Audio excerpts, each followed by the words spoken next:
D'ailleurs, à contrario, on peut aussi évoquer dans les carnets de guerre de Louis Barthès, où il appelle à l'édification d'un monument qui marque la fraternisation entre sa section et des soldats allemands quand les tranchées sont inondées et que les deux doivent se retrouvent face à face en fait. Et c'est assez intéressant parce que ce monument, il y a eu plusieurs projets qui ont été relancés même parfois soit par la maire de la commune, je crois, d'une commune, ou aussi par le biais de films, de réalisateurs qui s'y sont intéressés. Et il n'a toujours pas eu lieu, donc on remarque que cet enjeu de la mémoire, en fait, dépend vraiment de plusieurs notions. À la fois, là, c'est le soldat qui parle, lui qui a besoin d'avoir cette Je vous reconnaissance. interromps, il y a même un monument encore plus important qui n'a jamais été érigé. La grande loi de mémoire en France. Il y a une très grande loi qui a été faite en 1919, ce qui devait fonder à la fois un jour du souvenir, un lieu du souvenir, les souscriptions aux monuments morts. Et cette loi de 1919, hein, qui était vraiment la grande loi de mémoire française, elle prévoyait l'érection d'un très grand monument à Paris à la mémoire de tous les fantassins de 14-18. Ben, ce monument n'a jamais été érigé, alors que ça devait être le clou de la mémoire française. Donc vous voyez, c'est pas si simple. Et donc, il y a eu, dans les années 30, des tentatives pour le faire se construire, dans les années 50 encore. Et la seule chose qui ressemble un peu au projet de 1919, pour les Parisiens que vous êtes sans doute pour beaucoup, c'est le monument qui est au Trocadéro. Mais je suis sûr que, si je vous dis le monument de Trocadéro, vous ne voyez même pas ce que c'est, parce qu'on passe au Trocadéro sans le voir. C'est sur le mur du cimetière de Passy. Hein, c'est un monument qui a été fait par Landowski dans les années 50. Mais personne ne le connaît, il est beaucoup plus petit que ce qui avait été prévu. Hein, et c'est un monument aux héros de la Grande Guerre. Et donc vous voyez, dès 19, hein, la mémoire, elle n'arrive pas forcément, hein, à mettre en place tous les projets. Alors imaginez un monument aux fraternisations. Oui, bien sûr. Alors en fait, ce n'est pas tellement des freins, hein, c'est simplement que c'était très cher, que c'était coûteux. Hein, et donc le ministère des Anciens Combattants était en permanence sous la pression des anciens combattants, donc il a essayé de limiter, hein, un certain nombre. Hein. Et le projet, même quand le ministère l'encourageait, il était freiné financièrement. C'est-à-dire que les budgets étaient limités. Et ce qui est très intéressant, c'est que dans les années 50, quand ça s'accélère, on le voit rétrécir au fil des années. Hein, ça devait être une immense fresque. Là, ça aurait eu évidemment de la gueule parce que ça aurait pris tout le cimetière de Passy. Donc c'était incontournable. Hein, si vous voyez toute une fresque, hein, qui parcourait tout le Trocadéro, là, ça ressemblait un peu au projet de 19. Mais avec juste un buste central, quelques bustes au centre, ça n'a pas cette puissance-là. Hein, donc du coup, c'est en partie pour des questions budgétaires, pour des questions finalement de dérivation vers d'autres enjeux qu'il n'a pas été fait. Donc il a été freiné par les autorités, alors que les anciens combattants, eux, voulaient que ce monument soit érigé. Et d'ailleurs, en 1951, dans l'almanach du combattant, il y a un des plus grands représentants qui dit finalement l'État nous a laissé tomber. C'était sans doute exagéré parce qu'ils ont obtenu beaucoup de choses, mais c'est vous dire quand même que c'est pas si simple et que cette idée, ils ont des droits sur nous, que les anciens combattants ont été honorés, ça fonctionne pas si on le regarde dans le détail. Oui, pardon. Le dernier chapitre de votre ouvrage est consacré donc plutôt à la culture en fait, et justement donc à tout ce qui traite donc de la poésie, du cinéma et aussi de l'art. Et quand je le disais, ça m'a rappelé quelque chose, c'est au musée du Modern Tate à Liverpool. Quand on se balade à l'intérieur, il y a vraiment cette notion de la lecture de la Première Guerre 14-18 comme un mouvement avant-gardiste en fait. Et justement, ce qui est intéressant, c'est que vous revenez sur cette idée-là et en replaçant justement tout ce qui est les prémices du cubisme avec les Dames d'Avignon de Picasso, ou encore le futurisme aussi, qui avait déjà cette notion de la force de l'industrialisation en fait. Et elle a été donc par contre après exacerbée et vraiment mise en avant du moins par certains artistes dans la guerre. Et du coup, je trouvais ça très intéressant. Vous finissez aussi sur un chapitre qui est ouvert à tout le monde, c'est-à-dire que la culture, enfin du moins la poésie ou alors l'art veut parler d'une manière beaucoup plus à un public beaucoup plus ouvert parfois, ou de manière un peu plus accessible que la science, par exemple, qui parfois nécessite d'être plus ou moins initié. Et donc, je voulais savoir si vous pouviez revenir un peu sur cette notion justement de l'art par rapport à la guerre et ses implications dans la mémoire, justement. Oui, alors nous, on n'est pas historien d'art, donc ce qui nous intéressait, ce n'était pas tellement la question des courants, même Oui, si c'est évidemment important de le présenter, mais c'est de voir comment la mémoire de la Grande Guerre avait été véhiculée par les différentes formes d'art. Et finalement, si on réfléchissait notamment, qu'est-ce qui fait que 14-18 est resté si présent dans nos mémoires jusqu'à aujourd'hui? Alors il y a des éléments familiaux, il y a des éléments personnels, il y a la généalogie, il y a la présence sur le sol en France notamment des traces de la guerre, mais il y a aussi sans doute, c'est une époque où beaucoup plus que pour la Seconde Guerre mondiale, c'est les romans qui ont joué un rôle dans la transmission. Vos générations, les plus jeunes générations n'ont pas connu ça, mais jusqu'à une vingtaine d'années, tous les écoliers français avaient lu Le Feu d'Henri Barbus ou Les Croix de bois de Roland d'Orgelès.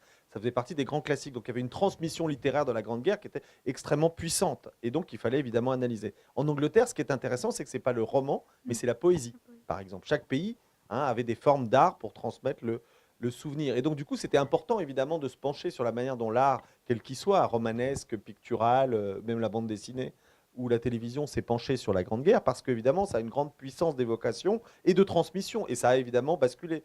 Par exemple, je pense qu'aujourd'hui, pour un certain nombre, pour certaines générations, il faudrait peut-être l'étudier de manière plus savante, mais je pense que les bandes dessinées de Tardy ont marqué l'image de la Grande Guerre beaucoup plus que les travaux des historiens ou d'autres choses.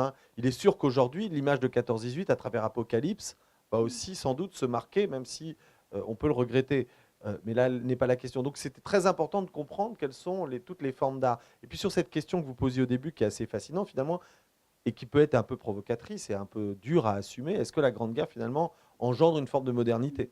Est-ce que dans une forme de chaos absolu comme celui de 14-18, on pourrait imaginer la naissance de tous les courants que vous avez évoqués, naissance ou approfondissement comme pour les expressionnistes allemands, évidemment. En fait, les historiens sont beaucoup plus balancés, mesurés, puisque notamment les anglo-saxons, et Jay Winter le premier, avait expliqué qu'en réalité, cette idée que la Grande Guerre a engendré une modernité artistique, c'est exagéré. Pourquoi? Parce qu'en réalité, beaucoup des formes d'art qu'on va voir se développer après-guerre sont des formes très classiques. Et donc, du coup, on a survalorisé un peu les courants novateurs, alors qu'en fait, si vous regardez les peintures de 14-18, c'est beaucoup de l'art pompier, de l'art classique, du naturalisme très 19e siècle. Et donc, du coup, on nuance beaucoup, de même sur le mode romanesque, évidemment, on va dire, bah oui, il y a Céline, mais en réalité, si vous regardez beaucoup des romans qui ont été écrits sur la Grande Guerre, c'est un style qui était tout à fait celui que vous retrouviez avant 1914. Le style de Barbus n'est pas révolutionnaire, celui d'Orgelès non plus, celui de Georges Duhamel ou de Jules Romain, c'est des styles tout à fait classiques. Donc, du coup, il ne faut pas survaloriser non plus. Donc, c'était le but de ce dernier chapitre, de mesurer finalement la trace de 14-18 dans toutes les formes d'art, et aussi selon les époques, comment chaque type de média a façonné évidemment les regards. Le cinéma, progressivement, a joué un rôle très important. Il a parfois même fait scandale. C'est le cas pour le film de Stanley Kubrick, Les Sentiers de la gloire.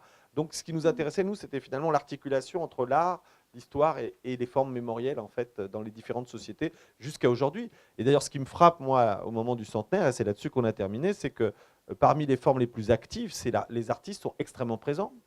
Il y a énormément de projets artistiques autour du centenaire. Regardez le rayon BD ici, vous allez voir des dizaines de BD sur 14-18. Allez voir le rayon roman, j'ai vu il avait été dédié à 14-18, vous allez en voir aussi, qui ont été écrits par des contemporains. Et partout en France, il y a des troupes de théâtre qui montent des pièces sur 14-18, soit réalistes à partir de carnets de guerre, soit plus fantaisistes, peu importe. Mais donc l'art aujourd'hui est encore, à mon avis, un des grands môles de mémoire de la guerre. Très bien, merci. Y a-t-il un sujet que nous n'avons pas évoqué et que vous aimeriez, dont vous aimeriez parler? Peut-être, je ne sais pas si ensuite si vous ouvrez à des questions, à des discussions. La seule chose, c'était que je n'ai pas eu le temps de vous répondre, c'est finalement sur les enjeux du centenaire aujourd'hui et sur le rôle des historiens, puisque vous l'évoquez. Moi, je pense qu'à la fois, le centenaire, c'est quelque chose qui est assez exceptionnel, parce que c'est quelque chose de très populaire. En fait, c'est une mémoire très populaire, 14-18. Il y a des milliers de projets en France, et donc ça fait des dizaines de milliers à l'échelle du monde.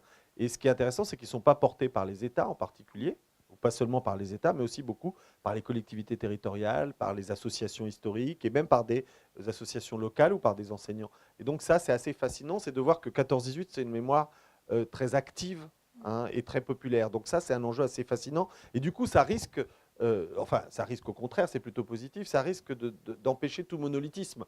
À partir du moment où les origines de ces projets sont très variées, ça peut être aussi bien très partisan pour certains d'entre eux, au contraire très culturel, purement ancré dans des enjeux culturels ailleurs.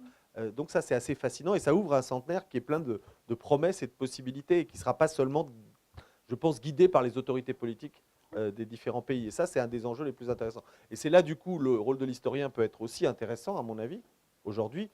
C'est pas, bien sûr, écrire des livres, c'est important, mais c'est dans l'interaction avec tous ces projets. Non pas pour les guider. Hein. Moi, je ne pense pas que l'historien, c'est le seul discours sur l'histoire. Hein. Je pense que c'est un discours parmi d'autres. Hein. Antoine Pro et Jay Winter l'ont dit aussi. Hein. L'historien, c'est un des acteurs de la mémoire parmi d'autres.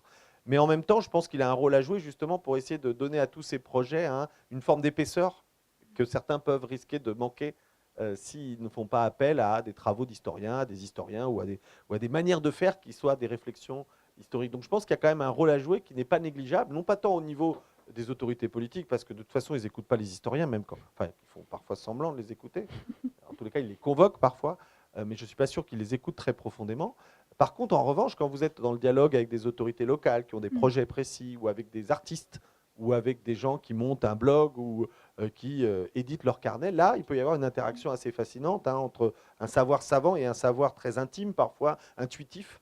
Et ça, je trouve, ça va être à mon avis un des beaux enjeux du centenaire, comment tous ces savoirs intuitifs et intimes vont pouvoir s'articuler avec une histoire un peu plus charpentée. Et comme vous le dites, je trouve que votre ouvrage aussi est un bel ouvrage justement pour l'occasion du centenaire parce que c'est vraiment, on va d'aimer comme vous le dites, on peut le feuilleter, on a des documents inédits, on a vraiment l'ampleur mondiale du conflit et du coup c'est vraiment un ouvrage très intéressant, à la fois scientifique et aussi très pédagogique. Donc, Oui, justement, alors pour les photos, parce qu'on a eu de la chance, on a eu un éditeur qui était assez génial, qui s'appelle Nicolas de Cointet, chez Albin Michel, et il nous a donné carte blanche, il nous a dit, on lui demandait les choses les plus exceptionnelles, il les trouvait. Il allait chercher dans toutes les agences, on dit on veut la frontière entre la Belgique et la Hollande en 1915 avec la frontière, avec les barbelés, il le trouvait. Donc ça, c'est aussi une interaction, hein, c'est pour ça. C'était un gros éditeur, donc ils avaient les moyens, donc on pouvait piocher dans toutes les agences, dans les fonds privés, hein, pour trouver les images qui illustraient vraiment ce qu'on avait envie de dire. Alors que souvent, trop de livres d'histoire sur la guerre de 14-18, c'est toujours les mêmes fonds, hein, toujours ces images de tranchées, etc., qui sont intéressantes, mais qui ne s'articulent pas toujours avec un discours. Et pour nous, l'image, elle n'a pas d'autonomie hein, si elle n'est pas articulée avec un discours. Et puis on a aussi mis, André et moi, aussi un certain nombre de choses de nos collections personnelles, puisqu'à force d'avoir travaillé sur la Grande Guerre, on avait aussi accumulé un certain nombre de documents originaux et auxquels on pouvait aussi avoir un attachement personnel. ça me permet de vous demander, c'est vous qui avez choisi la couverture, la Oui, photo de oui, couverture. tout à fait, oui. Il y a forcément un but. Oui, parce que c'est pas anodin. Non, c'est pas anodin, parce que ce qu'on voulait dire, c'est que ce qu'on voulait, c'est pas faire une histoire militaire de la Grande Guerre. Hein, peut-être qu'il faut le montrer à tous ceux qui n'ont pas. Hein. C'est évidemment un cimetière. Hein, et c'est la mort qui est représentée avant tout. Et un cimetière provisoire à un moment où ils ne sont pas encore formalisés. Oui, c'était évidemment un choix, puisque ce qu'on voulait dire, c'est que notre histoire de la Grande Guerre, ce n'était pas une histoire des opérations militaires. Hein, ce n'était pas une histoire uniquement du combat.